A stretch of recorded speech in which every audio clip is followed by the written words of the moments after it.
नमस्कार. झटपट स्वादिष्टमध्ये मी भारती तुमचे पुन्हा एकदा मनापासून स्वागत करते. आता थंडी सुरू झाली आहे आणि थंडीच्या दिवसात कसं आपल्याला अगदी गरमागरम भजी, बटाटे वडा म्हणजे काहीतरी असं गरमागरम खावंसं वाटतं. मग आज वडापाव खाल्ला तर उद्या काय खायचं, किंवा घरात कधीतरी भाजी कमी असते, मग आपल्याला तोंडी लावायसाठी सुद्धा अशी थंडीच्या दिवसात काहीतरी चटपटीत खावंसं वाटतं. तर मी आज बनवणार आहे त्यासाठी मूग डाळ आणि चणा डाळीची भजी. अगदी क्रिस्पी म्हणजे कुरकुरीत आणि खुसखुशीत. आता त्यासाठी लागणारं साहित्य: ही चणा डाळ आणि मूग डाळ मी जवळजवळ 4-5 तासापासून भिजत ठेवली होती. पाव किलो चणा डाळ आहे ती. कांदा बारीक चिरून घेतले आहेत मी, 2 मोठ्या साईजचे कांदे घेतले आहेत. तेल, धना पावडर, 1 इंच आला, 10-15 लसणीच्या पाकळ्या, जिरं, मीठ, लाल मिरची पावडर, ओवा, या 3 मिरच्या घेतल्यात मी हिरव्या, कढीपत्त्याची 10-12 पानं घेतली आहेत आणि कोथिंबीर.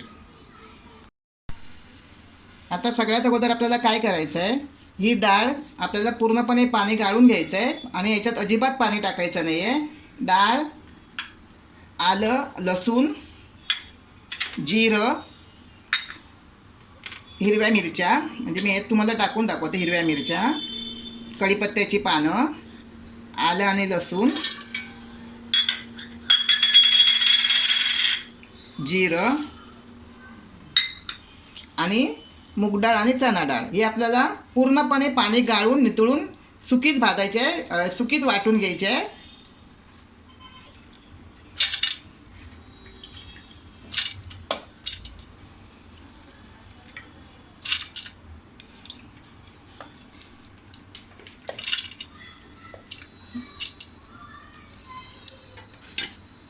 यात आपल्याला बिलकुल पाणी टाकायचं नाही, एकदम बारीकही वाटून घ्यायचं नाही आहे, असं दरदरीत असं वाटून आपल्याला घ्यायचे आहे. हे बघा, मी आता हे छान मिक्सरला डाळ अशी लावून घेतली आहे. याच्यात तुम्हाला चण्याची डाळ पण दिसते थोडी थोडी, अशी एखाद दुसरी चण्याची डाळ राहिली तरी चांगलीच आहे, कारण दाताखाली डाळीचा तुकडा जर आला ना तर खायलासुद्धा ती भजी खूप छान लागते. आता आपण हे एका भांड्यात काढून घेऊया. हे बघा, आता आपण याच्यामध्ये बाकीचे सगळे मसाले मिक्स करूया. ही कोथिंबीर भरपूर घ्यायची. आता कोथिंबीरसुद्धा बाजारात भरपूर येते. कांदा,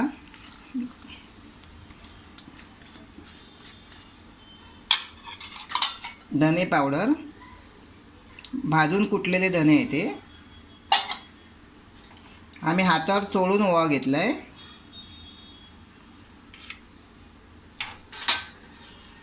आणि मिरची पावडर मी 2-3 मिरच्या टाकल्या आहेत. तर आता तुम्हाला जसं तिखट हवं असेल त्या हिशोबानेच तुम्ही मिरची पावडर घ्या.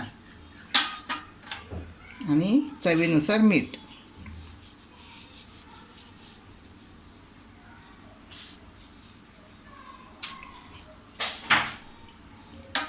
आता हे सगळं आपल्याला हातानेच अगदी एकजीव करून घ्यायचं आहे.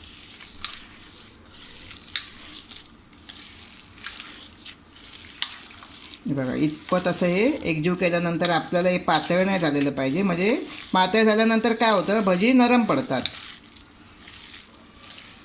थोडंसं असं खुसखुशीतच असायला पाहिजे. आणि याच्यामध्ये बेसनचा बिलकुल वापर नाही करायचा आहे.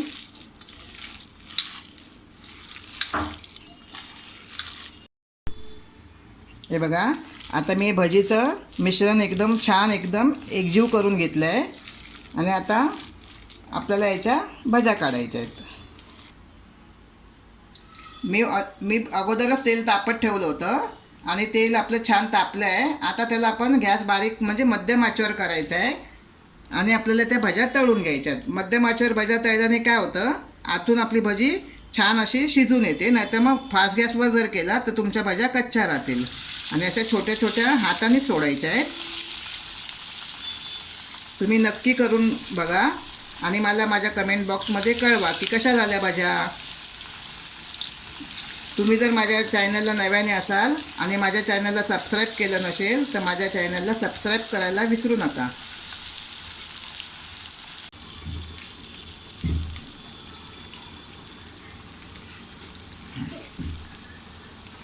आणि ही भजी सतत आपल्याला ढवळत बसायची नाही आहे, थोडी आपल्याला एक बाजूने छान आतमधून शिजू देत, नंतर आपण तिला परतूया.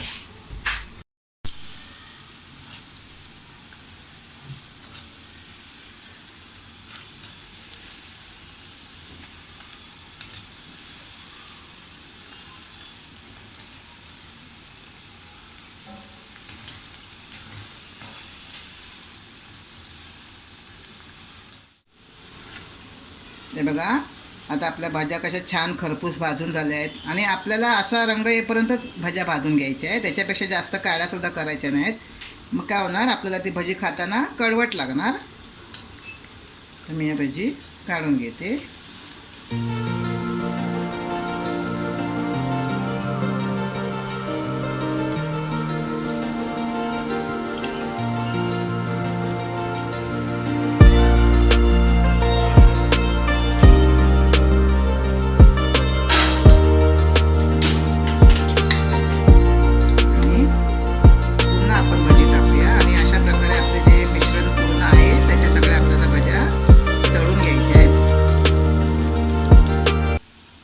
बघा, आता आपल्या सगळ्या भाज्या छान अशा तळून झाल्या आहेत आणि खाण्यासाठी आता आपल्या तयार आहेत. आपण या सॉसबरोबर किंवा नुसत्यासुद्धा अशाच खाऊ शकतो किंवा एखाद्या पावाबरोबर सुद्धा आपण खाऊ शकतो.